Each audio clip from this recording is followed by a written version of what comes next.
Black fungus के बढ़ते मामलों ने बढ़ाई सरकार की चिंता। सीएम नीतीश ने ट्वीट कर जनता से सतर्क बरतने की अपील। चमकी बुखार को लेकर प्रशासन अलर्ट। जहानाबाद में डीएम नवीन कुमार ने आशा और आंगनबाड़ी सेविका को सर्वे के दिए आदेश। यास तूफान से हो रही बारिश ने खोले नगर निगम की तैयारियों के पोल। पटना में संप हाउस कर्मी ने बताया फिर संकट में फंसेगा पटना। विपक्ष ने भी बोला हमला। झारखंड में भी तबाही मचा रहा यास चक्रवात। परेशान किसानों की सरकार को चेतावनी, सुविधा दे नहीं तो करेंगे आत्मदाह। और देश के साथ बिहार में संक्रमण दर में लगातार हो रही गिरावट। पिछले 24 घंटे में देश में मिले 1,73,000 एक्टिव केस, तो बिहार में 1,785 नए मरीज। नमस्कार, आप देख रहे हैं जीटीवी भारत और मैं हूं आपके साथ ऋतिक। खबरें विस्तार से। बिहार में अब कोरोना के कहर के बाद ब्लैक फंगस का खतरा बढ़ चुका है, जिसने सरकार की चिंता बढ़ा दी है। आईजीआईएमएस में करीब 84 मरीज भर्ती हैं, जिसमें 8 मरीजों की मौत हो चुकी है। इसको लेकर बिहार के मुख्यमंत्री नीतीश कुमार ने ट्वीट कर बिहार वासियों को संदेश दिया है। सीएम नीतीश ने लिखा कि बिहार में ब्लैक फंगस के मरीजों की संख्या में वृद्धि हुई है। स्वास्थ्य विभाग को सभी चिकित्सा महाविद्यालय एवं अस्पतालों में इसके इलाज के लिए आवश्यक व्यवस्था करने को कहा गया है। कोरोना से बचाव के लिए लगातार सावधानी जरूरी है। तो बिहार जो कि दोहरी मार झेल रहा है, एक तरफ कोरोना वायरस का बढ़ता संक्रमण, तो दूसरी तरफ ब्लैक फंगस। और इस डबल मार के बाद बिहार के मुख्यमंत्री नीतीश कुमार ने भी बिहार की जनता से सतर्क रहने की अपील की। उन्होंने ट्वीट किया है, जो आप टीवी स्क्रीन पर देख सकते हैं। बिहार के मुख्यमंत्री नीतीश कुमार ने ट्वीट करते हुए कहा है कि ब्लैक फंगस के मरीजों की संख्या में वृद्धि हुई है, इजाफा हुआ है। स्वास्थ्य विभाग को सभी चिकित्सा महाविद्यालय और अस्पतालों में इसके इलाज के लिए आवश्यक व्यवस्था करने को कहा गया है। कोरोना से बचाव के लिए लगातार सावधानी जरूरी है। ऐसा इसलिए भी कहा गया है क्योंकि कोरोना के बाद ही मरीजों को ब्लैक फंगस होने की संभावना रहती है, इसलिए कोरोना से बचना अनिवार्य है। इससे बचने पर ही ब्लैक फंगस से भी बचा जा सकता है। बिहार के मुख्यमंत्री नीतीश कुमार, उन्होंने ट्वीट किया है। इस वक्त आप टीवी स्क्रीन पर नीतीश कुमार द्वारा यह ट्वीट देख सकते हैं।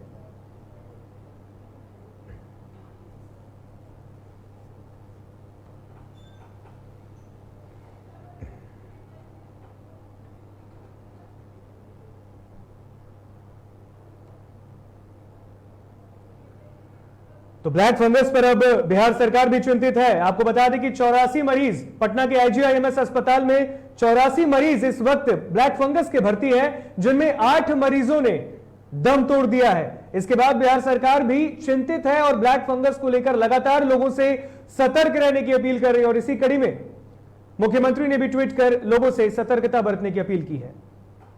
और बिहार में हो रही लगातार बारिश के बीच पटना नगर निगम की तैयारियों की पोल खुली है। यहां पिछले 24 घंटे से भी अधिक देर से हो रही बारिश के कारण जल जमाव की समस्या है, जिसको लेकर राजापुर इलाके स्थित संप हाउस के कर्मचारी ने भी तैयारियों की पोल खोलते हुए पटना को संकट में बताया। कर्मचारी ने कहा कि नगर निगम की तैयारियां पूरी नहीं है। करने का प्रेशर नहीं, हम लोग अपना काम हम लोग अपने तरीके से कर चुके हैं, क्योंकि ये जो 36 घंटे का हाई अलर्ट में हम लोग हाई अलर्ट है सारा काम करके। हाँ, हम लोग को पानी में नहीं मिल रहा है। हम लोग का किसी का लापरवाही के बारे में हम बता नहीं सकते हैं। यहाँ पानी हमको मिल नहीं रहा है। यहाँ तो देख रहे हैं 3 फीट पानी का लेवल, और इस लेवल पे हम मोटर चला भी नहीं सकते क्योंकि उसको पानी ही नहीं मिलेगा। इसीलिए अंदर मशीनें बंद हैं, क्योंकि पानी नहीं है। 8 मीटर तक लेवल आता है तब मशीन चालू कर देते हैं। 7 फीट पे भी मशीन चालू कर देते हैं ताकि हम उसको उतने पे ही कंट्रोल रख सकें। 8 फीट जाने का इंतजार नहीं करते। सारा मोटर मेरा रनिंग पोजीशन पे है और 8 फीट पे लेवल पे जब पानी आ जाएगा, हम लोग दोनों मोटर स्टार्ट करके पानी निकालने का मेरे पास क्षमता है, बशर्ते हमको यहाँ पे 8 फीट पानी मिलना चाहिए। इसका मेन कारण है निगम का नाला उड़ाही। वो नाला उड़ाही कर दे, यहाँ पे पानी हम लोग को मिल नहीं रहा है, उधर पानी लगा हुआ है। तो इसका क्या कारण है कि आपका नाला चौक है, नाला आपका क्लियर नहीं है। अगर वो नाला हमको पानी दे देता है तो हमारे पास इतना क्षमता है कि हम 2 घंटे में 3 घंटे में पटना को सुखा सकते हैं। इस पर अधिक जानकारी के लिए सीधा जुड़ते हैं अपने सहयोगी उत्कर्ष के साथ, जो इस वक्त हमें इस खबर पर पूरी जानकारी देंगे। उत्कर्ष, बीते 48 घंटे की ये बारिश हुई है राजधानी पटना में भी और पूरे बिहार में, और बारिश ने नगर निगम की ये पूरी पोल खोल दी है। संप हाउस के जो कर्मचारी हैं उन्होंने कहा है कि हमारी तैयारी पूरी है, नगर निगम की तैयारी अधूरी है।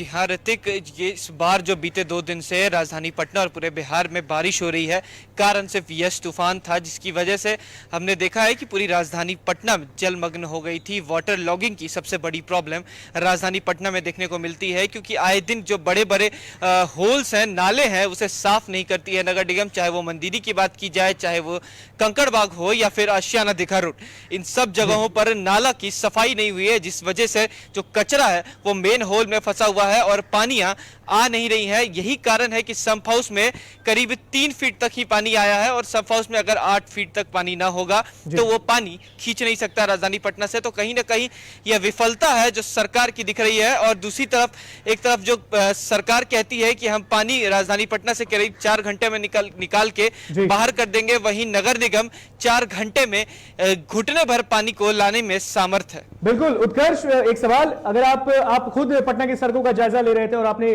स्टोरी भी कवर की है, लेकिन दीघा गए थे आप, दीघा का इलाका उस तरह ही बिल्कुल हालत वहां पे भी खराब है। अगर हम इस तरफ कंकड़बाग इलाके की बात करें, राजेंद्र नगर की बात करें, रास्ते में लबालब पानी है। 24 घंटे भी बीत चुके हैं, अभी सड़कों से पानी को निकाला भी नहीं गया है, कोई जल निकासी की बात सामने नहीं आ रही है। विफलता नहीं तो और क्या है? जी हाँ ऋतिक, हमने यही बोला कि नगर निगम पानी निकाल नहीं रही है, और कि वो अपनी समक्षता के हिसाब से और 4 घंटे में पानी जरूर राजधानी में बढ़ा दे रही है। हमने कल तस्वीरें भी दिखाई कि करीब घुटने भर पानी पटना के राजेंद्र नगर के रोड नंबर 1 वाले इलाके में था, जहां पर एक बिजली ऑफिस भी है, जिसकी वजह से वो भी ठप पड़ा हुआ था, तो लाइनें भी नहीं थी। जी बिल्कुल, और सारे पौष इलाके और इस तरह। हाँ, तो साफ तौर पर आपको बताया कि जो जी, और वहां पर बिल्कुल। और बिल्कुल उत्कर्ष, अगर देखा जाए तो स्मार्ट सिटी की भी बात बिहार के मुख्यमंत्री नीतीश कुमार ने भी कहा था, और जब बाढ़ आई थी बिहार में, जब पटना में बाढ़ आया था, उस वक्त भी सीएम ने कहा था कि हम आने वाले वक्त में तैयारियां पूरी कर लेंगे और इस तरीके से जो हालात हैं वो अब कभी पटना में नहीं होंगे। लेकिन ये 48 घंटे की बारिश और यास आने के पहले ही मौसम विभाग ने अलर्ट भी कर दिया था। तो क्या है थी ये कार्यशैली जब सारे दावे ही खुल गए और स्मार्ट सिटी फेल हो गया? जी हाँ ऋतिक, पहले हमें यह समझना होगा कि जो मुख्यमंत्री ने बात की थी कि स्मार्ट सिटी बनाएंगे, ये स्मार्ट सिटी किस तरीके से बनाएंगे वो समझ में नहीं आ रहा, क्योंकि बीते 2 दिन में जो बारिश हुआ उसने ही राजधानी की पोल खोल दी, और अभी मॉनसून भी नहीं आया है। करीब जून है, उसके मिड में मॉनसून राजधानी पटना जो है पटना में वहां दस्तक देगा, और कहीं ना कहीं डर यह भी है कि अगर 2 दिन के बारिश में राजधानी पटना की ये हाल हो जाते हैं, जो सड़कों पर जलजमाव हो जाता है, तो मॉनसून में क्या होगा। क्योंकि एक तरफ सरकार कहती है कि राजधानी पटना को हम स्मार्ट सिटी बनाएंगे, वहीं दूसरी तरफ ये तस्वीरें नजर आती हैं कि केवल 4 घंटे के अंदर पानी निकलता नहीं है, उल्टा पानी राजधानी पटना में भर जाता है। बिल्कुल उत्कर्ष, और जी बिल्कुल उत्कर्ष, और अगर बात करें तो यहां पर आप देख सकते हैं जो सड़कों पर अभी भी जल जमाव की स्थिति है। कई ऐसे इलाके हैं जहां पर जो सड़क है वो टूटने की बात आई। अगर हम राजापुल की बात करें, वो भी पटना का पौष इलाका है, बोरिंग रोड से बिल्कुल निकट है, और वहां पर सड़क कटने की बात सामने आई है। ऐसे में जो मकाने हैं उसके गिरने की संभावना जताई जा रही है, और इस वक्त भी कोई कार्य वहां पर नहीं किया गया है। जी हाँ ऋतिक, राजधानी पटना के ऐसे कई इलाके हैं, चाहे वो राजापुर पुल हो, चाहे वो कंकड़बाग जैसा इलाका हो, चाहे वो पौष इलाके राजधानी के कहीं भी हो, केवल राज्य भवन और सीएम आवास को छोड़कर हर जगह पानी लग जाता है। तो कहीं ना कहीं सरकार जो स्मार्ट सिटी बनाने का प्रयास कर रही है, तो कहीं हमें ये भी लगता है कि कहीं राजधानी पटना को सिर्फ राजभवन और सीएम आवास को ही न जोड़ ले, पूरी पटना स्मार्ट सिटी के अंदर आनी चाहिए। और दूसरी तरफ आपने बताया कि जिस तरीके से पटना में हर जगह जलमग्न हो गया है, वाटर लॉगिंग की दिक्कत हो रही है, तो कहीं ना कहीं ये जो नगर निगम है और पटना के मेयर की सबसे बड़ी गलती है, क्योंकि जब मॉनसून आने वाला है उससे पहले ही और लॉकडाउन भी चल रहा था, तो अमूमन जो रोड पे भीड़ होते हैं, आवाजाही होती है, वो भी कम है, क्योंकि लॉकडाउन में लोग बाहर नहीं निकल सकते। ऐसे में नगर निगम को सफाई और तेज करनी चाहिए थी, लेकिन उसकी पोल उल्टा खुलते नजर आ रही है कि 2 दिन के बारिश में। आपने मेयर की बात की उत्कर्ष, आपने पटना के मेयर सीता साहू की बात की, उन्होंने भी इससे पहले जायजा लिया था जब यास तूफान के बारे में बताया गया कि वो बिहार में भी दस्तक देगा, और देना ही था उसे, क्योंकि वो बंगाल की खाड़ी से उठा और बिहार आना था। लेकिन उस वक्त भी सीता साहू ने एक बैठक बुलाई, और उसके बाद यह आपातकालीन बैठक हुई, और नगर निगम को कई सख्त निर्देश दिए गए कि इस बार के बारिश में राजधानी पटना का वो आलम नहीं होना चाहिए जो भूतकाल में हुआ है, जो इससे पहले हुआ है। लेकिन फिर भी वही बात और धरातल पर वही काम।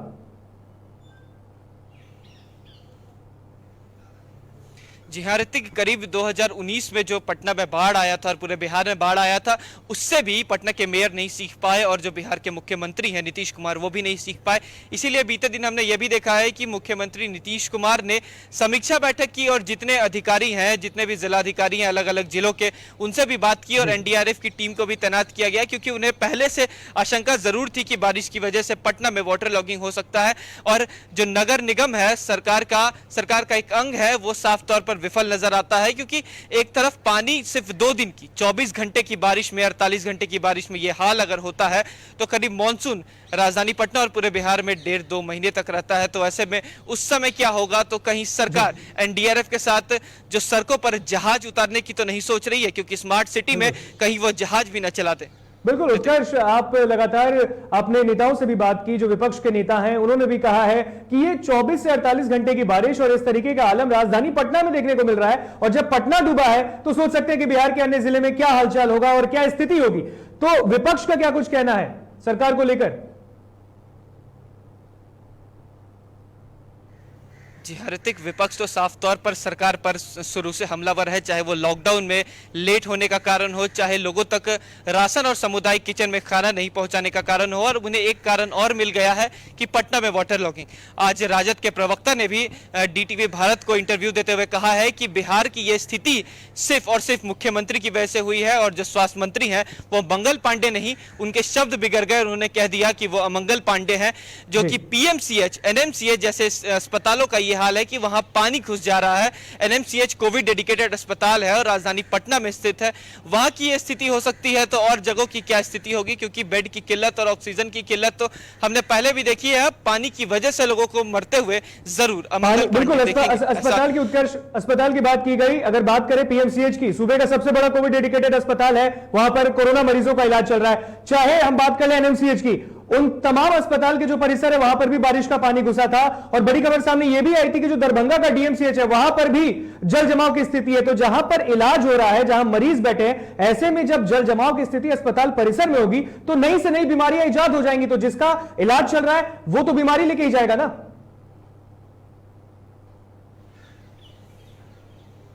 जी हाँ ऋतिक, इलाज तो दूर की बात है, अगर पानी भर जाएगा तो लोगों को बीमारी से और जूझना पड़ेगा, क्योंकि कोविड जैसी महामारी एक तो ऐसे ही राज्य में फैली हुई है, पूरे भारत में फैली हुई है, ऊपर से ब्लैक फंगस, व्हाइट फंगस जैसे बीमारियां जो राज्य में है वो भी आ गई हैं, कई लोग भी इससे मर गए हैं। और ऐसे में अगर वाटर लॉगिंग होती है अस्पतालों में तो क्या कुछ स्थिति होगी, क्योंकि जो एशिया के तर्ज पर बनाया जाना था पीएमसीएच को, उसकी यह तस्वीरें हैं, और सिर्फ पीएमसीएच ही नहीं, दरभंगा के डीएमसीएच की भी वो तस्वीरें हैं। और जो जाप सुप्रीमो पप्पू यादव है, कहीं ना कहीं उन्हें पहले भी ये आशंका थी कि उनकी तबीयत खराब हो सकती है, और डीएमसीएच में अगर पानी ऐसे भरता है तो कई नेता भी इसके चपेट में आ सकते हैं। बिल्कुल बिल्कुल, और इस वक्त आप राजधानी पटना की सड़क पर खड़े हैं।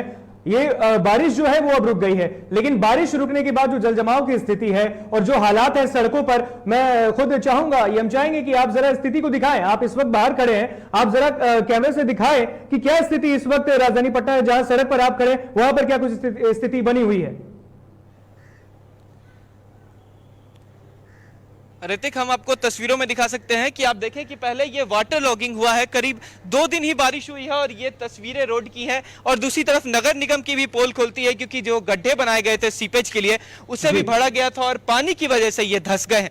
तो कहीं ना कहीं सरकार इसमें भी पूर्ण रूप से विफल है। अगर राजधानी पटना का ये हाल रहेगा तो अमूमन जो अलग अलग जिले हैं जहां पर साधन नहीं मिलता है वहां पर सरकार क्या करेगी, क्योंकि ये तस्वीरें देखिए कि सिर्फ 2 दिन की बारिश हुई है। 2 दिन के बारिश में अगर रोड टूट के कटाव सकता है तो ऐसे में कितने लोग इसके शिकार हो सकते हैं, क्योंकि बारिश हुई है और बारिश में अमूमन पता नहीं चलता सड़कों पर कितना पानी है, और ऐसे गड्ढे अगर रोड पे रहेंगे तो कितने वाहन क्षतिग्रस्त होंगे। बिल्कुल, ऐसे में सवाल यह भी है कि मॉनसून अभी आने वाला है, और इतनी बड़ी लापरवाही जब 2 दिन में दिख गई है तो मॉनसून के वक्त क्या होगा।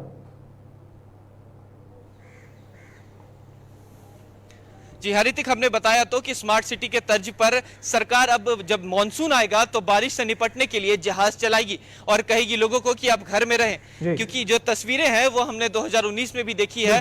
बारिश की वजह से जो तस्वीरें सामने आई कि लोग डूब रहे थे, मर रहे थे, लेकिन सरकार, एक तरफ उप मुख्यमंत्री सड़कों पर आ गए थे, हाफ पैंट पहने हुए थे, और दूसरी तरफ आज की तस्वीरें जो 2 दिन में इतना बारिश में ये हाल हुआ है, तो आप खुद उम्मीद लगा सकते हैं कि अगर समय पे ये सब ठीक नहीं किया गया तो आगे जाके क्या होगा। बिल्कुल बिल्कुल। तमाम जानकारी के लिए बहुत बहुत शुक्रिया हमसे जुड़ने के लिए उत्कर्ष आपका। तो बता दें कि राजधानी पटना में जिस तरीके से यास का कहर देखने को मिला है, तस्वीरों से के माध्यम से भी हमने दिखाया, और कई ऐसी तस्वीरें हमने आपको दिखाई हैं कि बिहार में यास ने कैसे कहर मचाया है और कहर बरपाया है। इसकी तस्वीरें भी हमने साझा की और राजधानी पटना की ये तस्वीर हमने आपको दिखाई और तमाम जानकारी बताई। और कहीं ना कहीं नगर निगम के जो दावे थे वो फेल हो रहे हैं, क्योंकि संप हाउस के जो कर्मचारी हैं उनका कहना है कि उनकी तैयारियां पूरी हैं, लेकिन नगर निगम की जो तैयारियां हैं और ये अधूरी है। अब आपको सीधे लेके चलते हैं दरभंगा।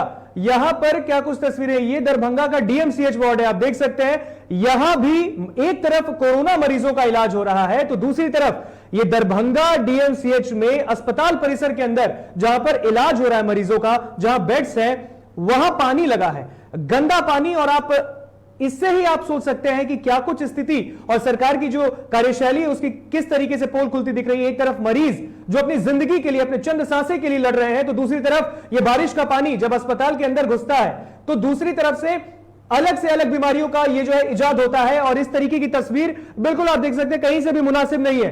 ये दरभंगा का बहुत बड़ा अस्पताल है, डीएमसीएच सरकारी अस्पताल है, और लेकिन यहां पर आप देख सकते हैं किस तरीके से कार्यशैली की गई है। बारिश रुके हुए अब 24 घंटे हो चुके हैं, लेकिन मरीज की भी हालत वैसी ही है और अस्पताल प्रबंधक भी कुछ भी कहने से इस पर हिचक रहे हैं। लेकिन आप तस्वीरों में देखिए, सच्चाई सबके सामने है कि आखिर क्या हालात है। महज 48 घंटे के इस बारिश के, तो आने वाले मॉनसून में क्या कुछ होने वाला है आप देख सकते हैं। तस्वीरें सब कुछ बयां कर रही है।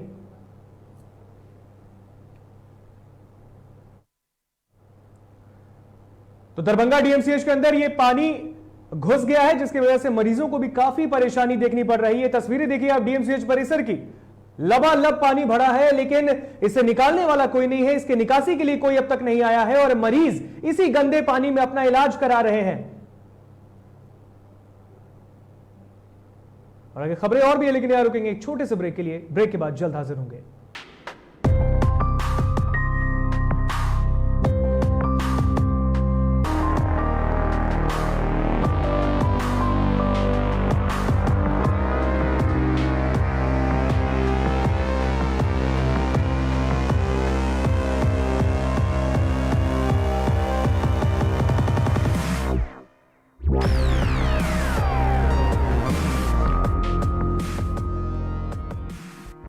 नमस्कार, मेरा नाम है सौरभ सफारी। मैं पटना रंगमंच का एक अभिनेता हूँ।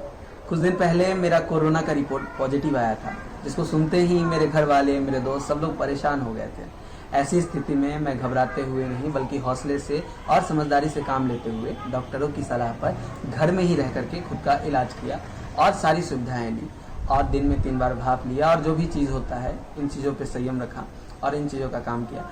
तब जा करके मेरी स्थिति में सुधार हुआ और आज मैं कोरोना निगेटिव हूँ। हाँ, मैंने कोरोना को हराया है। आप भी हिम्मत रखिए, हौसला रखिए, अपनों का सहयोग लीजिए और कोरोना पे जंग जीतिए। धन्यवाद। ब्रेक के बाद एक बार फिर स्वागत आपका डीटीवी भारत में। बढ़ते हैं खबरों में आगे। बिहार में कोरोना संक्रमण के दर में गिरावट आई है। जहां एक और सरकार इसे अपनी सफलता बता रही है, तो वहीं विपक्ष ने इस पर हमला बोला है। इसी कड़ी में पटना में राजद प्रवक्ता मृत्युंजय तिवारी ने नीतीश सरकार पर हमला बोला।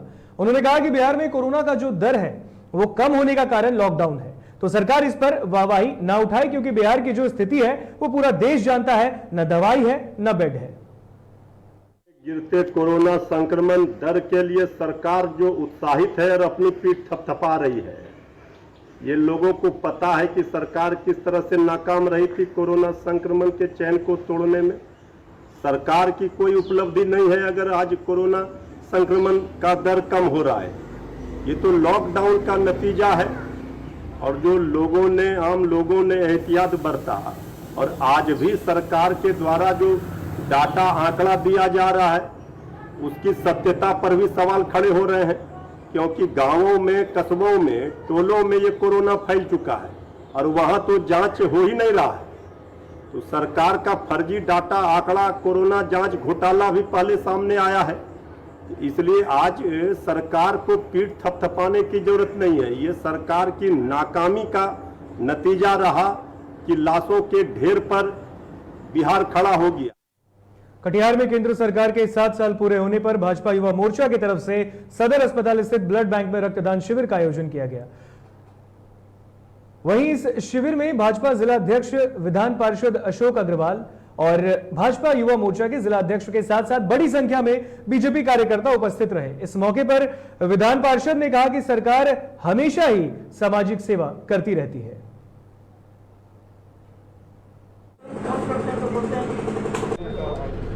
युवा मोर्चा, भारतीय जनता पार्टी की युवा मोर्चा की तरफ से ब्लड डोनेशन कैंप का आयोजन किया गया है ब्लड बैंक में। हमारे जिला अध्यक्ष माननीय लक्की प्रसाद महतो जी, युवा मोर्चा अध्यक्ष सौरभ मालाकार जी और सभी युवा मोर्चा के सभी साथीगण यहाँ उपस्थित हैं। इसी उपलक्ष्य में आज सबको ब्लड दिया जा रहा है। आज भारतीय जनता पार्टी के नेतृत्व में आदरणीय यशस्वी प्रधानमंत्री नरेंद्र भाई मोदी जी के नेतृत्व में दूसरे कार्यकाल का 30 तारीख को 2 साल पूरा हो रहा है। उसी के उपलक्ष्य में दल ने युवा मोर्चा के जिम्मे यह कार्यक्रम दिया था कि युवा मोर्चा रक्तदान शिविर का आयोजन करे। उसी निमित्त आज ब्लड बैंक में यह बिहार सरकार के तमाम दावों के बावजूद राज्य में टीकाकरण अभियान सुचारू तरीके से नहीं चल पा रहा है। राजधानी पटना में आज एक बार फिर 18 से 44 साल के लोगों को वैक्सीन नहीं मिल पाएगी। वैक्सीन की उपलब्धता कम होने के कारण बुधवार, गुरुवार और शुक्रवार को भी टीकाकरण नहीं हो पाया और आज एक बार फिर लोगों को इस मामले में निराशा झेलनी पड़ी। अगर शनिवार को टीका मिलता है तो रविवार को टीकाकरण केंद्र खोलने का निर्देश दे दिया जाएगा।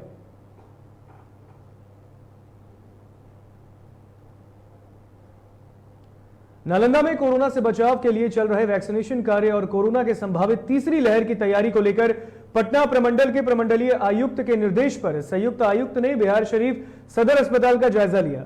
जिले में तीसरी लहर को लेकर की जाने वाली तैयारियों पर भी संतुष्टि जताई गई है। उन्होंने बताया कि जिले में वैक्सीनेशन का कार्य सुचारू रूप से चल रहा है। फिलहाल वैक्सीन की कमी यहां नहीं है।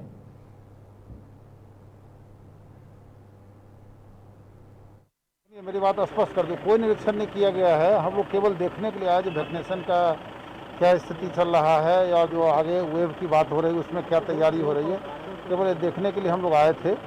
हम आयुक्त कार्यालय में है, आयुक्त महोदय के आदेश से यहाँ पे आए थे और आप देखे जो आपके नज़र के सामने में है और कुछ सूचना चाहते पता।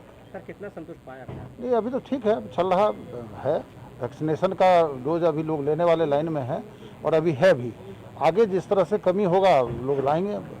उसका जो सप्लाई चेन तो मेंटेन हो रहा है। अभी कोई ऐसा तो लोग नहीं बताया है कि हमको नहीं मिला है। अभी तो हम जब पर्याप्त मात्रा में उपलब्ध है सर? नहीं, अभी उपलब्ध है। पर्याप्त मात्रा तो अब सबके लिए उपलब्ध नहीं है, लेकिन अभी तो उपलब्ध है। अभी सब लोग जितने भी लें सब। बिहार में ताउते तूफान के बाद अब यास तूफान का असर कई इलाकों में कहर बरपा रहा है, जिसके कारण किसान परेशान हैं। वहीं बक्सर जिले में लगभग 200 बीघे में हुई प्याज की खेती पूरी तरह से बर्बाद हो गई, जिसका जायजा लिया हमारे संवाददाता सुमित कुमार ने। ताउते तूफान और अभी जाकर के जो चक्रवाती तूफान यास चल रहा है, जिसकी वजह से ग्रामीण क्षेत्रों में किसानों को लेकर के काफ़ी परेशानियां हो रही हैं। ग्रामीण क्षेत्रों की बात कर ले तो प्याज की खेती करने वाले कुछ किसानों से हम अभी बात करेंगे और जानेंगे कि क्या हाल है उनकी खेती का और क्या उनकी लागत निकल पाएगी कि नहीं। तो कुछ किसान हैं हमारे साथ और उनसे हम बातें करेंगे और जानेंगे कि क्या क्षति हुई है उनको इस तूफान को लेकर के। सर क्या नाम है आपका? मेरा नाम तो सुशील कुमार श्रीवास्तव हुआ। ताउते तूफान और अभी यास तूफान चल रहा है, इसकी वजह से सर प्याज की खेती पर क्या असर पड़ रहा है? सब पूरा बर्बाद हो गया है और अब हम लोग क्या कहें। तो सामने फिगर आप कहते कितने दे रहे हैं कि माने हम लोगों का लागत खर्च भी नहीं आएगा। लागत खर्च भी नहीं, कुछ नहीं आएगा। तो ये जो प्याज है इस पे ये कितना सही हो पाएगा ये? और कितना सड़ा हुआ होगा? कितना अभी तो 50% तो सड़ गया है और जो खेत में जो पड़ा हुआ है वो तो 100%, उसका तो निकाई गुराई भी नहीं होगा। हम लोग एटलीस्ट ऐसे ही छोड़ देंगे। तो ये तो लागत भी नहीं निकल पाएगी कुछ ना। तो इसका कहीं से मुआवजा वगैरह कुछ सरकार देती है? कुछ ना कहीं कोई मुआवजा नहीं, कोई नहीं मिला। जिला स्तर पे भी कोई प्रशासन आपकी मदद करता है? कोई ना, कोई जनप्रतिनिधि अभी तक कोई जनप्रतिनिधि विधायक वगैरह कोई भी ना, कोई नहीं। मतलब आपको आप किसानों को पूछने वाला कोई नहीं ना, कोई ना। तो जहां तक आप देख रहे हैं कि किसानों को पूछने वाला कोई नहीं है, जहां ये किसान बता रहे हैं और अपना दुख बता रहे हैं। और एक तरह से ये जाहिर सी बात भी है, जहां हम देख रहे हैं ज़मीनी हकीकत पर कि प्याज की खेती करने वाले किसान इस चक्रवाती तूफान में अपनी पूरी फसलों को खो चुके हैं और उन्हें अभी भी सरकार की तरफ से मुआवजे का इंतजार है। देखने वाली बात यह भी होगी कि क्या सरकार इन किसानों की मदद करती है और उन्हें मुआवजा प्रदान करती है। कैमरामैन सर्वेश कुमार पांडे के साथ सुमित पांडे, बक्सर। वहीं इधर किसानों की समस्या को लेकर आत्मा के परियोजना निदेशक राजेश प्रताप सिंह ने नुकसान का आकलन कर आपदा प्रबंधन विभाग को रिपोर्ट सौंपने की बात कही है, तो बक्सर के स्थानीय विधायक ने मुआवजे की भी मांग की है। उठाया है चूंकि हमारे यहाँ तो ये बेमौसम बरसात है। हम लोग के यहाँ 15 जून के बाद मानसून के आने का वक्त होता है। उसके पहले इस महीने में काफ़ी संख्या में मात्रा में सब्जियां निकलती हैं। वो तैयार सब्जियों का भारी नुकसान हुआ है। जो ताउते तूफान आया उसका भी असर इधर पड़ा और ये जो यास तूफान है इसका भी बहुत भयानक असर पड़ा है। हालांकि जो इस तूफान का जो सेंटर है, एपिक सेंटर है, उन इलाकों में तो सरकार मुआवजा की घोषणा करती है, लेकिन उसके अलावा जहां असर पड़ता है ज़्यादा उसके बारे में वो घोषणा नहीं करती। वैशाली जिले में भी यास तूफान ने कहर बरपाया। लगातार हो रही तेज बारिश के कारण सैकड़ों एकड़ में लगी प्याज की फसल बर्बाद हो गई, जिससे किसानों के ऊपर आफत आ गई है। वहीं इससे निजात पाने के लिए किसान सरकार से सहायता राशि की मांग कर रहे हैं।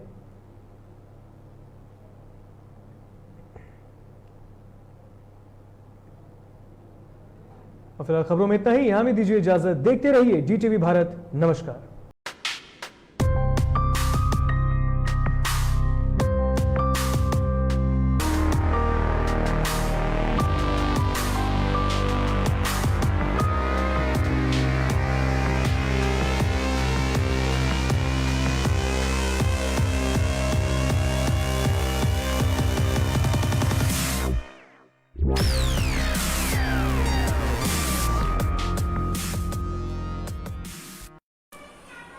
साथियों, मैं अपना कुछ अनुभव शेयर करना चाहता हूँ।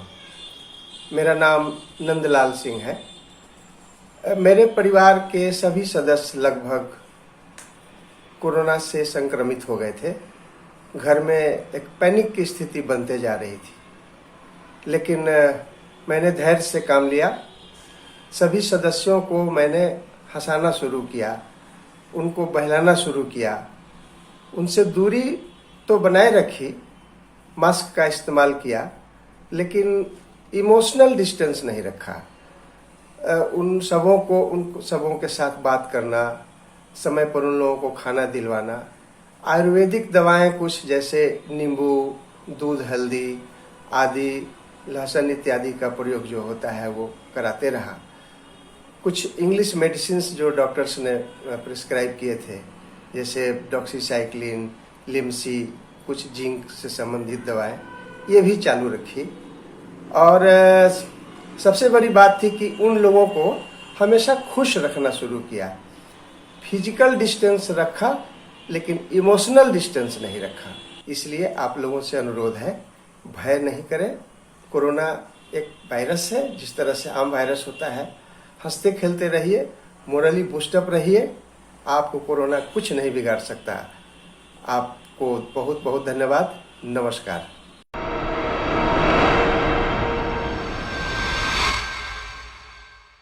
नमस्कार, मैं हूं राजेश कुमार और आप देख रहे हैं DTV भारत। और आज हमारे साथ एक खास मेहमान जुड़ चुके हैं। हमारे साथ हैं चेतन आनंद जी, और इस वक्त शिवहर से RJD के विधायक भी हैं। और विशेष परिचय में आपको ये भी बता दूं, आनंद मोहन जी के पुत्र भी हैं। इनकी माताजी भी सांसद रही हैं, लवली आनंद जी, और आज इस वक्त हमारे साथ जुड़े हुए हैं। आनंद जी, बहुत बहुत स्वागत है खास कार्यक्रम में आपका।